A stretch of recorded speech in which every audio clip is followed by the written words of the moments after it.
Hello there. I'm Elena, and today I'm going to talk a little bit about the advantages and competitive edges of being a teacher as an INFP. So, without further ado, let's get it going. So, I don't know how many of you out there have already become a teacher, or whether you're still contemplating the possibility of becoming a teacher. But either way, I think one big obstacle for INFPs is the fact that you have to deal with public speaking, which is an everyday encounter if you want to be a teacher, right? I actually took a TESOL course before I became a teacher, and I must say that it helped. The definition of a successful lesson is for the students to do at least 50% of the talking. So, the moment I realized that I don't have to do most of the talking, right? And the concept that it's only successful when you do as less talking as possible. So I sort of figured that teaching is not really about preaching. Teaching is about guiding someone along through the process. So I think the mindset needs to be changed a little bit over here if you're ruminating on that. That question of whether you're suitable for teaching just because you can't stand the thought of public speaking. I think sometimes, and I think a lot of teachers will agree with me, you will feel as if you're in the zone, that sense of being in the flow when you're completely immersed in whatever you're teaching. So, I think one really important thing is how fresh are your lesson plans? How many times have you used the same lesson plan over and over again? If it comes to a point where you really aren't feeling a thing for your lesson, chances are you're getting that stage fright not because you aren't suitable for the job, but because you aren't doing it right. Okay, you aren't doing your job properly. Later on, when you get really involved in teaching, you'll realize that as long as you care a lot for your students and it really shines through from not necessarily your words, but it's sort of like an attitude. So if my students can see from my eyes that I really, really care about them, it doesn't matter how strict I am. I'm normally the strictest in the cram school. And I don't mean strict in the orthodox sense. It's just that I have such a high standard. I don't give praises easily. And when I give criticisms, I give it in a sort of encouraging / constructive way. I think you all know what I mean if you're an INFP, right?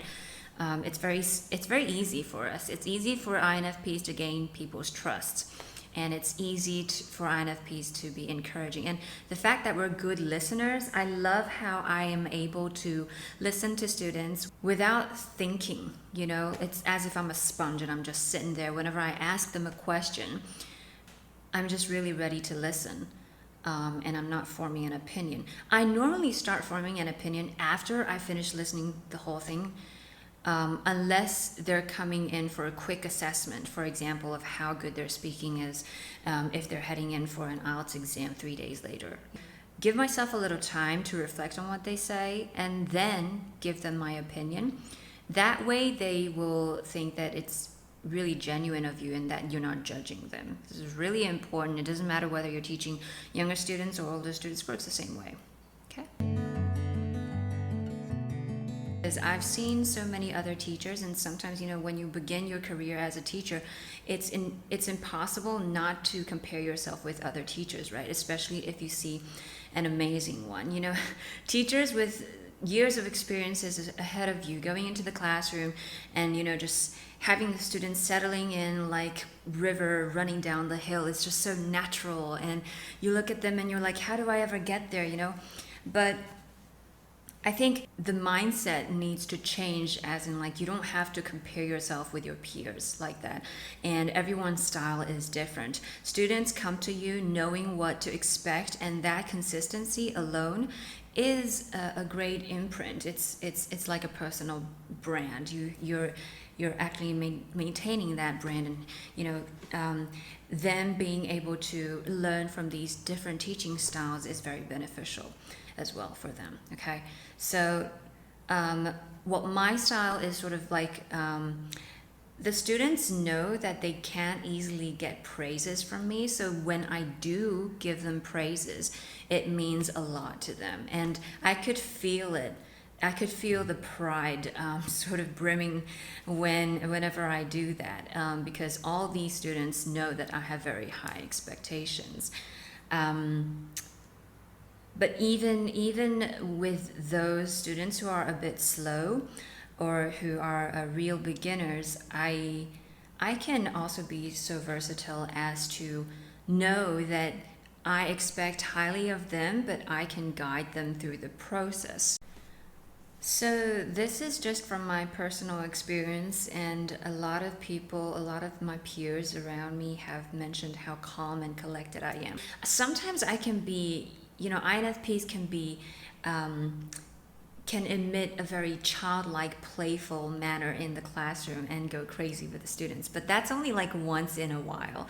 Most of the time, I'm really collected, really calm, and it's sort of like I'm a conductor and I make sure everything is perfect. It's almost INFJ-ish, like when I'm a teacher. So I have different personas when I'm in the classroom and when I'm outside, which I, through my observation and down the years, I've noticed that is quite common with all the teachers. So you'll feel like they're one person on stage, but another after they get out of the classroom setting. So they might be very talkative, but then afterwards, they get really quiet. So it's actually okay. You don't have to doubt your authenticity if you're doing that as a teacher, because, we know how draining it is. When I say draining, it's just on a physical level. It should never be draining on an emotional level unless something is going really wrong, which I might touch on later. So I guess that calm and collected manner of the INFP makes a room for a really unexpected reaction from students whenever I do get kind of crazy, because that happens sometimes. And when I do, they usually have a lot of fun because they can see that side of me that's not normally there. And I enjoy that a lot too. So yeah. And lesson plan wise, I'm normally very detailed, and I plan everything down to the minute. So just make sure that when you're planning your lesson, you take into account of how long each activity is going to take, not just as you gauge it, but what backup plans do you have. The more complete and detailed your lesson plan is, the more confident you'll feel going in, right? All right, but I must say that I've had my fair share of watching other fabulous teachers going into the classroom, students going absolutely crazy in a very positive way, and sitting there thinking, I can never be like him / her. And what am I going to do? Am I going to just sit and rot? But just remember that your own unique style will shine through later as you pursue that authenticity. So that's why I think that teaching is a journey of self-discovery. So you discover students and they discover you, right? So just be yourself. And so that consistency in your teaching style and in your mannerism is also very important. Knowing that they can expect you to come into a classroom with that unique style will really motivate students to work hard, because I think we have that shyness, tenderness, and a bit of, I don't know how to pinpoint it. It's this very resilient side to INFPs that will actually pique students' interest to want to come to meet that expectation that you silently have. Do you know what I mean? I think you do. All right, naughty students. Why am I using air quotes? Because naughty students are only naughty when you think they are, okay? I.e., everything in the universe is going to reflect back to you what you see in them, okay? So if you think this person is naughty, he's definitely going to be naughty. Sorry, I shouldn't be sexist, he or she. Okay, so let's say we have 3 students, Nick, Jack, and Ben, okay? So Nick is always making chaos in the classroom, and never sitting still, okay? Jack is always trying to get everyone's attention by making really loud noises, talking gibberish. And we have Ben, who never listens to you and who just keeps chattering away with other kids, okay? So if you go into the classroom thinking that Nick, Jack, and Ben are just like the way I've described, that is, all of these things are going to happen. Okay, but if you go into the classroom thinking that, oh, Nick is just having a problem channeling his energy because he's such an energetic kid, and you go into the classroom thinking, oh, I'm going to find ways to help him channel that energy in the right direction by assigning him roles that'll allow him to play roles in leadership and really utilize these skills, or if I look at Jack and say, oh, this kid wants everyone's attention, and I try to get him to represent the class in presenting something and making him feel like he has got everyone's attention. Then as long as you satisfy that, then he's gonna do fine. And then with Ben, he's chatting away because he thinks that your classes are not that challenging. So he's not experiencing flow because the challenge is, he thinks it's too easy. So you either haven't made it challenging enough for him in reality, or you haven't made it challenging for him perception-wise, as in he doesn't really know how challenging it is. Okay, so it's your job as a teacher to make him realize how challenging it is. I nearly said chattering. Oops. Okay, so I think that really comes down to how well you plan your lessons. So I remembered. Okay, I'll just give you an example. I remembered coming across a song called Dumb Ways to Die, and I wanted to really incorporate that into the lesson. One thing that I found out as a teacher teaching little kids is that young kids, for whatever reason, you guys can share in the comments below and tell me whether that's the case for you guys, but I figure that young kids don't really respond well to positive questions, you know what I mean? So if I say, for example, hey, what's your favorite subject? And no one answers. Okay. But if I say, hey, which subject gives you the biggest headache? Everyone starts raising hands. And I don't know whether that's because of the Asian culture. In Taiwan, the kids, sadly, were taught to, that there's only one fixed answer to every single question, that you shouldn't ask stupid questions, that, you shouldn't question the teacher. So in conclusion, I really like to build starting off with negative questions, just to make things a little lighter, a little funny. And it's very handy because I wouldn't say I'm a really humorous person, as I've said in some videos before this. But just asking the right questions will prompt a discussion, and you won't believe how easy it is. So asking the right questions will save you a lot of energy. You don't have to be inauthentic in order to ask the right questions, right? You don't have to make yourself super funny, but you can stimulate and you can facilitate these discussions. So I like to start off with negative questions and then easing them and directing them towards the positive questions on the topics that I really want to deal with during the class. So what I do with the naughty students, because they're not really naughty, is if you see them as naughty, it only means that you haven't framed them in a positive light. And every coin has two sides, right? So I'll give you an example. So there was one kid who just would not sit down and listen. He's always making chaos in the classroom, and he's always moving around, flapping his arms and, just talking to everyone when I'm talking. So I've decided to turn my English class into more of a PE class at one point. And what I did was I came across a song called Dumb Ways to Die, which is a really cute and funny song. So you can check it out. I'll put it in the description box below. And I wanted them to each come up with like a really dumb way to die or something, like building on the negativity of things and just making things funny. And young kids love to do that. Young kids love it when there is no sense, because, that's what children do. If children are always sitting still, you should be glad if you have naughty students, because that's what children should be like. If you have students as tamed and as composed as adults, wouldn't that freak the hell out of you? I would definitely be freaked out. Once or twice I come upon these students, I'll think, oh, thank God. But if I come across them every day, I'd be friggin' bored out of my head. Okay, so just be glad and play with it.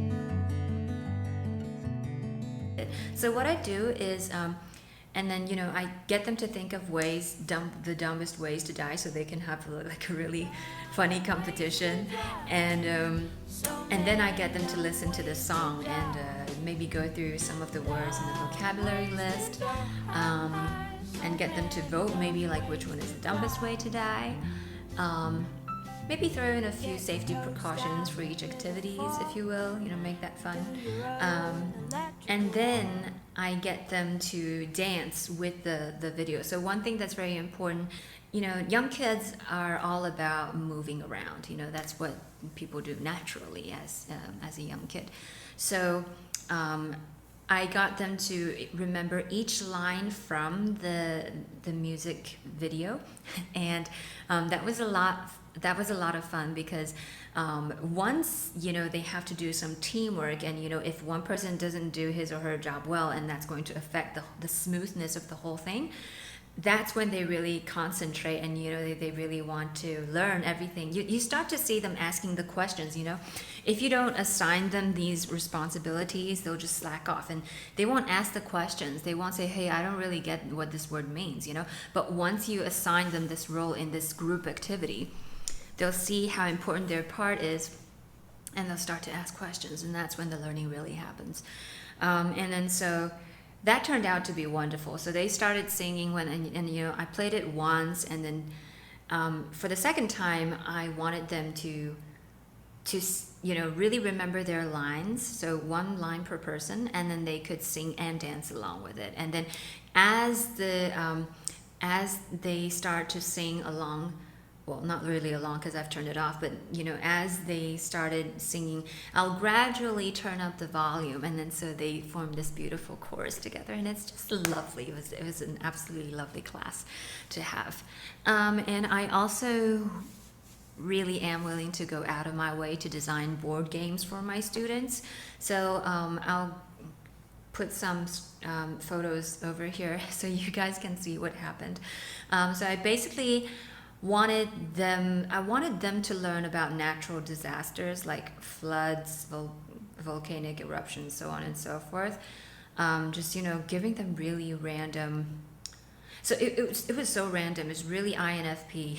So I started off talking about board games, the fun of it, and what kind of people you don't like to play with. So building on negativity there, and then talking about natural disasters, and then actually leading them into the game that I wanted them to play, which is they're going to build a city of their imagination as the king of that kingdom in an arid part of the world. So it was like in a desert area region, and I actually downloaded the picture from Google Satellite and I printed it in color, so we have 3 or 4 different teams, and then I came up with these different things that they can build in their city, and it's actually based on one of the cities that I really wanted to visit in Petra. And I actually had them building, I said you can build swimming pools, barbecue barbecue sets. You can put barbecue sets in your gardens. You can have, you know, graveyards and, you know, churches. But, you know, I want them to explore. So I gave them 3 different kind of churches. So a church, a temple in the East Asian fashion, and then you also have temples that you can find in Japan, and gravestones with a cross, or just gravestones as in a mound. And I want them to imagine, you know, you can put anything you like in your city, but you have to tell me why. And then when they come up with really ridiculous combinations, like Christian gravestones and you know, just mounds, I'll ask them, like, so, you know, what religion do you guys believe in, really, and explain it to me. It doesn't matter whether it's right or wrong. There is no right and wrong answer. I haven't really looked into the history of this city. I've watched a certain documentaries on it, but, you know, the point is not to get them to come up with the right answer, because I don't want to kill that spirit in these kids. I want them to just have fun with it. So they actually built some, you know, really cool infrastructures. They had like theme parks, swimming pools, and, you know, it's a desert area, and, you know, oasis is one thing, but having a kingdom full of gardens and swimming pools, that's another entirely. So I asked them, you know, where does the water come from? And they're like, I remember this one kid going, from the sky. It's just absolutely, it's hilarious. And I got the other team members to come around and sort of inspect their cities, and to give comments and suggestions, and, you know, asking questions as an inspector should. So and I was trying to get them to formulate questions, because it's actually a really difficult thing to do, to ask questions in English. You know, you got to put your auxiliary verbs in the right places, and, you know, that's hard for a kid. So you know, I would sit aside and then start writing down the questions that they had, and then, you know, they would come up with really funny questions. You know, just the wording itself is, you know, if it's wrong, I'll just write these down, and then after they've had a good laugh about it, at the end I'll be like, okay guys, settle down, I want to go over some of the ridiculous questions that we've had just now, and they'll start to laugh. So so I will be happy to share a few more lesson plans with you if I have the time, but sorry, that's probably not the main point of the video today. So yes, I think what I really look into is classroom dynamics. If you have energetic students, if you have creative students, if you have students who are all about physical movement and leadership skills, give them the chance to do so by assigning the right roles to them. Okay, that's all you have to do. And you're sort of playing the role of a conductor, and you have an orchestra in front of you. Actually, the point of me becoming a teacher, a lot of people are like, oh, like, Elena, you're so patient and loving and kind. No wonder you make such a good teacher. No, I've got an evil side to me that says I love experimenting with kids, and I love experimenting with the human mind and seeing what makes them tick in the direction that I want them to go. Okay, that's the only reason why I wanted to be a teacher. So it's fun. It's, you know, if you go into the classroom and you find a kid just being very disobedient, just very, you know, just not giving you the right attitude, you know, make excuses for him / her. You know, he or she might have gone out of the wrong side of bed today, you know, and maybe it's something with his or her family. You never know. But if you go into the classroom every day viewing it as a clean slate, you're going to have a lot of fun. Okay? So let me know if you have anything else that you want to discuss, and I will make a video about it if I have the time. And have fun teaching. Love you. Bye.